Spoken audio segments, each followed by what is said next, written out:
Archives of Prasar Bharati presents the timeless treasure of golden era.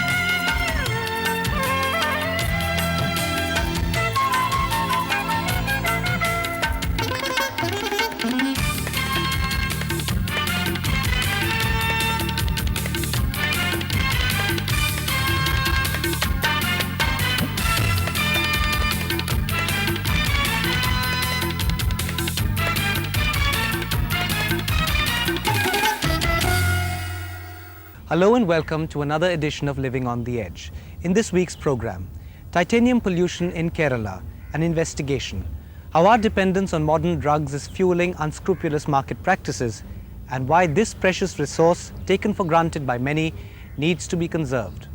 But we begin with Kerala, Trivandrum to be more precise. One would have thought that being the state capital, environmental safeguards would have been enforced even more stringently. Instead, a long stretch of beach is being exposed to intense chemical pollution by a government factory. This has had disastrous implications for fishermen in the area, and things are only getting worse, as Gauri Maini found out.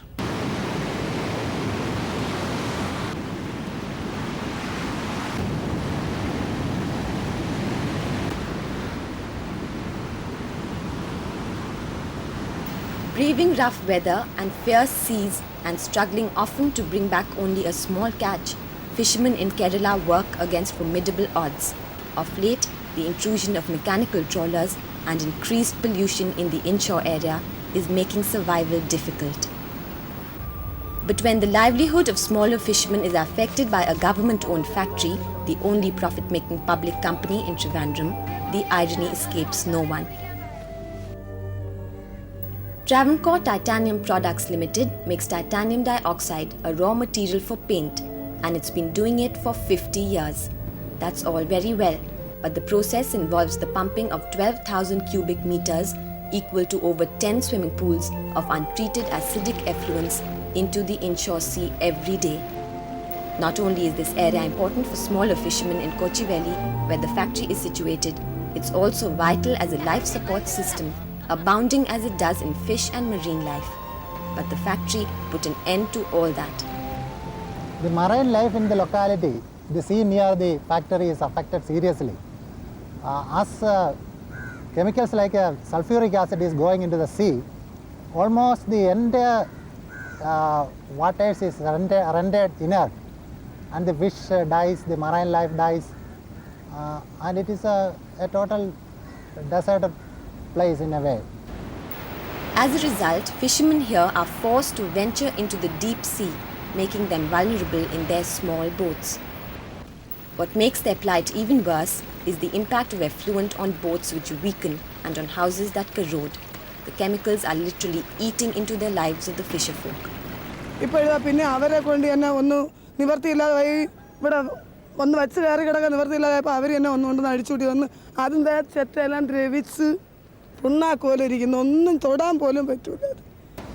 In these circumstances, bad weather can reduce fishermen to desperate, almost demeaning levels. But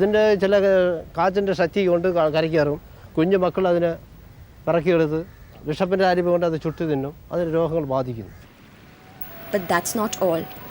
The discharged effluent contains large amounts of sulfuric acid, soluble iron, ferrous sulfate, titanium dioxide and metal solids, which damages their health even more.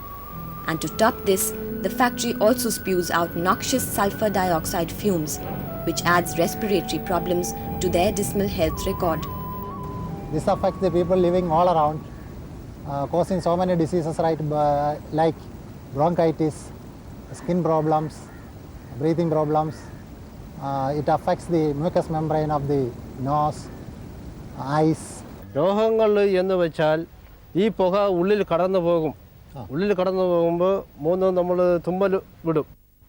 Fisher folk are not the only people affected by air pollution. Complaints have also been lodged by girls at the nearby All Saints College. A friend of mine studied in this college for 2 years, and she told me that she had acute problems because of studying here, because of the fumes that are discharged into the air. Some people complaining that they can't attend this college because it is detrimental to their health, and so they have left this college.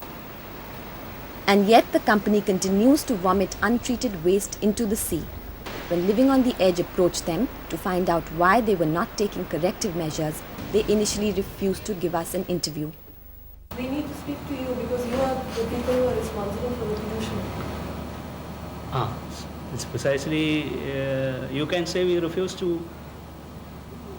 be interviewed. Purely depends on me. I don't think it is imperative. It is imperative because this is a pollution. Then I refuse. In that case, your company will be held guilty. Of what? Of polluting the shore. We are polluting anyway. They told us of their plan in consultation with the National Institute of Oceanography, Goa, to carry the effluent 750 meters into the sea and discharge it at a depth of 20 meters. By this, the effluent will be neutralized, they said. When we asked them why they haven't been able to implement this for so many years, they blamed it on the local people, who feared a negative effect on their catch. After much cajoling, they agreed to answer our queries on camera. The company realized the urgency in 1980s. See, but it could not be implemented simply because of the resistance of the local people and the last 15 years. No, it is not true. What the local people say is that they will not allow the untreated effluent to be sent to the sea. If they treat the effluent properly, as specified by the board, then there may not be any local objection. While the company blames local people for their own inaction, the Pollution Control Board remains a mere puppet in the hands of the government, unable to enforce accountability. Being a government-owned state government industry, our hands are not tied, but there is restriction in movement of the hand. Pollution control is not magical. You say tomorrow you have to achieve the standard, it is not possible. Certain control measures have to be incorporated, designed, constructed and commissioned. It requires time. So in the meanwhile, they'll carry on polluting. Yeah, that's the way it is done. Why can't it be closed down? It is the government to decide. According to the State Pollution Control Board, the company has been given time till October 1995 to control pollution. And the company also plans to set up an acid recovery plant to recycle sulfuric acid. Approximately how long will this treatment plant take? 18 to 24 months it will take. So within 2 years we can expect it to be working. Hopefully. Though the problem may seem funny to the company and perhaps even to the authorities, their humor escapes the fishermen. After all, the vicious cycle begun by pollution has not only destroyed their catch and livelihood, but also their health, their homes and their boats. For them, the promise of belated pollution control holds no lure, because by the time it becomes a reality, circumstances beyond their control could very easily have destroyed their way of life.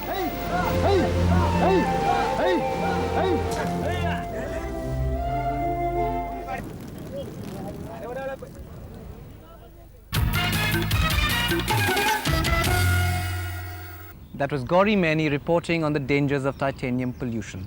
Here's a letter from Raseek Shah of Ahmedabad that sums up her story. I have been viewing your programs with interest. I'd like to say that so long as we drift away from nature and live an artificial, unnatural lifestyle, we shall never be able to live in a clean and healthy environment. Our next item is a report on modern drugs and our dependence upon them. Although 80% of all our diseases can be treated by about 200 drugs, there are over 60,000 formulations on the market. No one knows how effective they are, what their side effects can be, and whether they've ever been clinically tested. Nandini Rajwade reports. Whether it is to preempt a headache, fight stress or cure a common cold, pill popping is today a disease in itself. There are drugs for everything, from hair loss to weight gain to enhance sexual performance. And rather than reducing our dependence on them, we find ourselves experimenting with innumerable wonder cures, never stopping to consider whether they really work and what their side effects could be. In fact, overuse is making many of us resistant even to life-saving drugs. Take chloramphenicol for instance. It used to treat typhoid. Instead, pharmaceutical companies have been using it in many combinations to control diarrhea. Perhaps that's why it was unable to control typhoid in Maharashtra a few years ago. Chloroquinol, another drug for diarrhea, is hazardous in a number of ways. It has been proven to cause paralysis, blindness, even death. Has been banned in developing countries such as Pakistan, Nepal, Sri Lanka and Bangladesh. Was tested unsafe on animals. Continued sales led over 3,000 Swedish doctors to boycott Ciba-Geigy products, affected by which up to 30,000 Japanese suffered. It continues to be sold in India. Chloroquine is a prototype of enteroquinol. The whole issue started because in Japan there was some problem. It's a very cheap drug for common man. All of us in lifetime had taken it, and we are examining it with experts how to restrict its use. But again the matter is sub judice. But meanwhile it is in the market. No market, but the experts do not consider the drug is harmful. Just how the drug controller can reconcile his views with what independent studies have come up with is anybody's guess. But then, drug control in India has always been slow to react to consumer concerns, let alone bring offending companies to book. It took 6 years to ban EP drugs which were used to confirm pregnancy. The high levels of hormones in the drugs resulted in innumerable malformed children being born before it was taken off the market. What makes this worse is that tablets banned worldwide are consumed by Indians in huge quantities without any knowledge of the side effects. Living on the Edge has put together a list of well-known drugs with their possible side effects and what you can use in place of them. Aspirin, Disprin and Micropyrin, used for pain and headaches, is harmful to people with asthma and sensitive stomachs, causes Reye syndrome in children and kills 30% of its victims. Alternative, paracetamol. Baralgin, Novalgin and Spasmolicin, used as a painkiller, wipes out white blood cells that fight infection, causes stomach ulcers and liver and kidney damage. Alternative, paracetamol. Lomotil and Imodium, used for diarrhea, paralyzes intestinal muscles causing death in children. Chloroquine and Didoquine, also used for diarrhea, causes pain, paralysis and blindness. Alternative, oral rehydration solution. 1 liter boiled water, 1 teaspoon salt, 1 scoop of sugar or gur, and cereal-based drinks. Benadryl, Avil and Lorex, used as cough expectorants, are useless drugs and create a false sense of security. Alternative, rest, warm fluids and paracetamol sparingly for fever and aches. Vitamin D, used as a supplement, can cause drowsiness, abdominal pain and kidney damage. Alternative, adequate sunlight. And in India, not only these products are sold, but there is no warning. And another thing you'll notice that when medicines are pushed, they are pushed as brand names. And when they are banned as generic names, so that nobody knows. This means that the common man is unaware of the dangers of the pills he consumes, simply because he buys drugs by their common names. Whereas, banned drugs are listed according to their scientific attributes that defy all comprehension. Unscrupulous market practices ensure that very few really get to know what's bad for them. And this isn't surprising, considering that there are over 20,000 pharmaceutical companies in India competing for a 2,000 crore market. The profits are enormous, and it isn't unusual for companies to come up with new formulations and combinations of drugs to stay ahead of the competition. Yet, very few consumers realize this and often opt for more expensive medicines thinking they are more effective. If my headache can go with 50 paisa, do I have to spend 4 rupees and also risk that my bone marrow depression takes place? What is safer, cheaper, more effective? And it's a single ingredient product. It's like saying, how many cars do you need? Or how many different models of televisions do you need? I believe that the marketplace decides who survives. And there's nothing wrong with competition. There may be nothing wrong with competition as far as cars and TVs are concerned. But can we really afford to extend it to essential drugs without enforcing accountability? Consider this. We have half the world's TB patients, 40,000 cases of child blindness induced by lack of vitamin A, and 60 million suffering from goiter because they don't have iodized salt. And this is only the tip of the proverbial iceberg. The question is, can we really allow unfettered competition in the drug sector? In a place like ours in India, where best intentions are not even guaranteed, where the desire is to make a fast buck, there, I'm sorry to say, the regulatory bodies, even though they may do their best, they do not succeed. And things can't get better unless we are able to draw up an essential drug list that covers vital health problems across the country.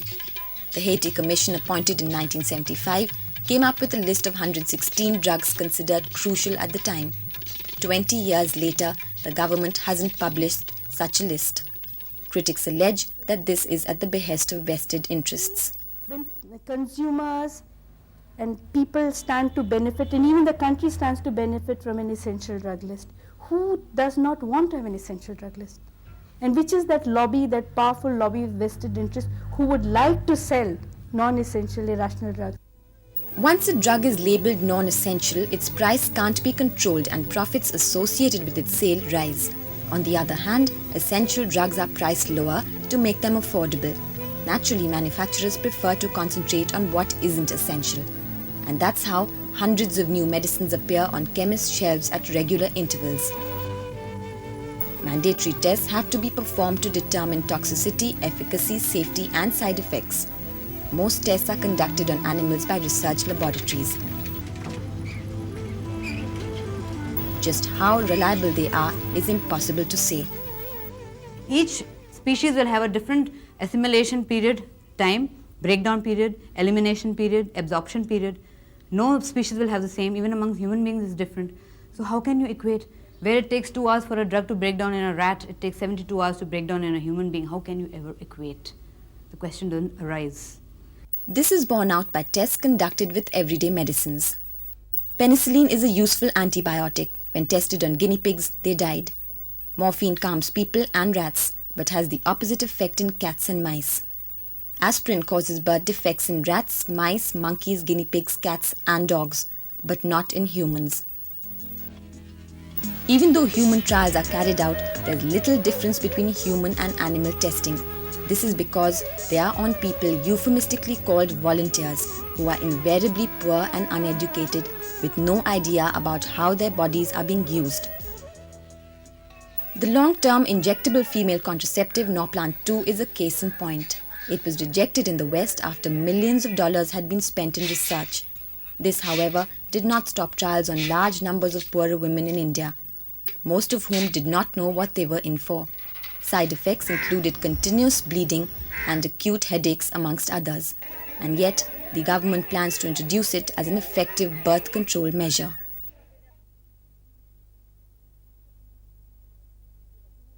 Medicines which were recommended for banning, like Baralgin and D-Cough, the cough syrup, so they're supposed to result in a lot of side effects which are not very harmful.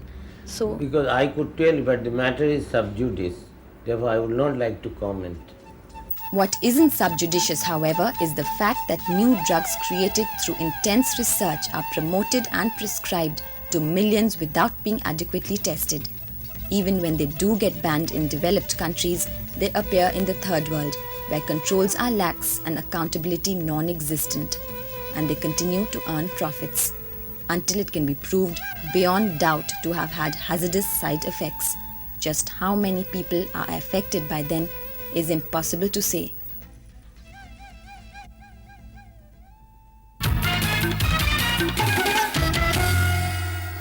So the next time you reach for your pill box, ask yourself whether you really need that tablet or medication.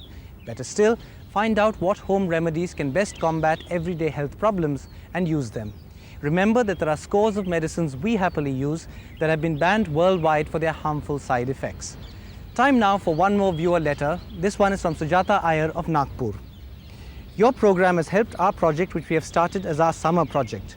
We give credit to your program as we were inspired due to this. Besides doing a project on environment, we have also started a project on wildlife. I'd like you to read this letter in the program so that others may also give some time in taking care of the environment around them. I'd like to have some tips to avoid pollution around us so that we may lead towards a better life. Sujata, if tips are what you want, tips are what you're going to get. Let Nandini Rajwade show you how to use a resource that is becoming tantalizingly elusive a little more carefully.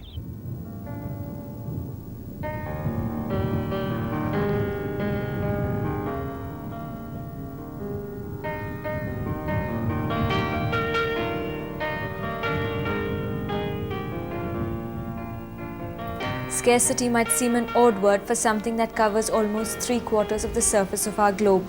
From space, our planet seems more composed of water than anything else. And yet, today a quarter of the world is dangerously short of water.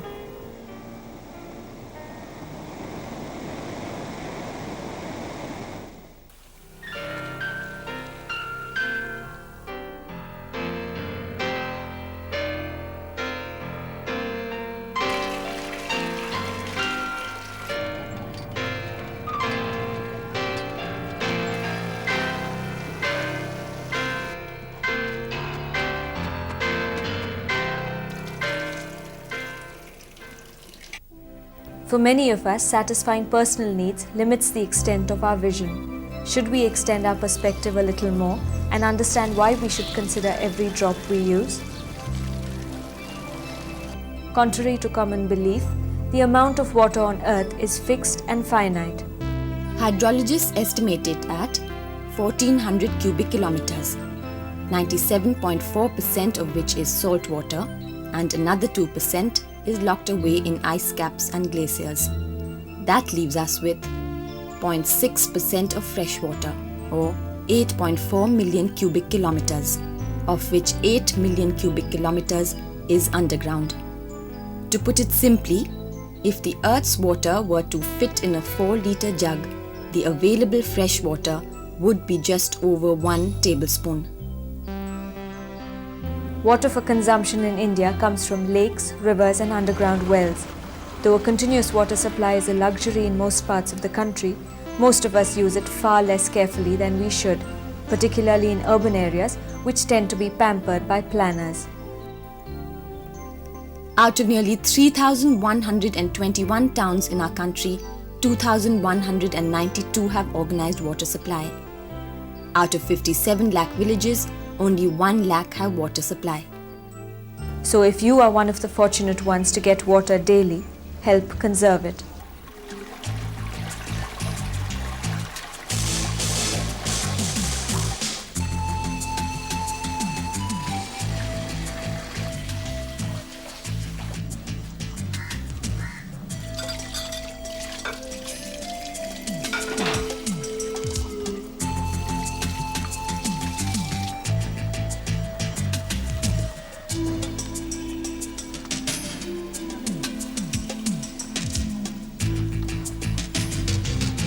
Now, consider lack of water. This could well be a reality as present levels are only enough to meet India's needs up to 2025 AD. Today, only 30% of domestic water supply is really used. The remaining 70% is discharged as wastewater. Doesn't say much for our attitude and habits. Here's what you can do to make every drop of water count. A 15-liter bucket is all you need for a comfortable bath. A 10-liter cistern is big enough to flush your toilet. Anything extra is a waste. When brushing your teeth, a mug of water is enough to clean, and yet most of us leave the tap running. Rinse your pile of dishes in a bucket of water, then washing them one at a time. The first rinse can be used to water plants. A potted plant needs no more than 1 fill a day. Water used for rinsing clothes can be saved to do the pocha, with disinfectant dropped in. User-friendly notes near taps to caution users to turn off the tap works wonders for those who tend to forget. With the population soaring, water scarcity threatens to become one of the most serious problems in the immediate future.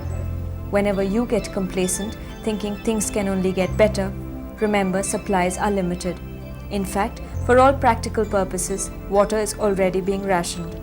It isn't easily available, comes in fits and starts, and often isn't fit for human consumption. That's why just how you use it is of critical importance.